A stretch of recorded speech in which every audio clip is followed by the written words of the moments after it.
Nakahanay na ang ipatumang seguridad sa mga dapit sa dakbayan sa Sugbo sa sunod simana.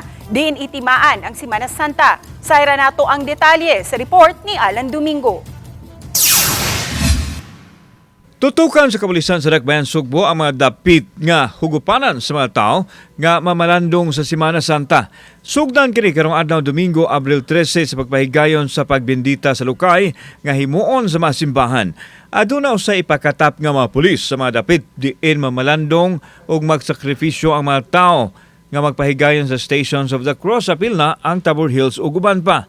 Mula na kini hangtod sa Domingo sa pagkabanhaw. Sa mga mulapas sa mga lagda ng panahon siguradong madakpan sila subay sa giumol nilang programa nga gitawag og HULIWEEK.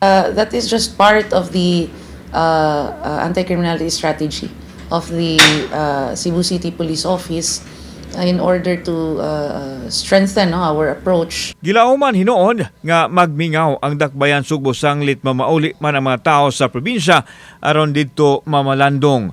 Apan sa ingon nini nga panahon masugtan pa sa pagbantay sa kapulisan ang dakbayan sa posibleng paggara sa mga badlungon nga elemento nga mopahimos sa higayon.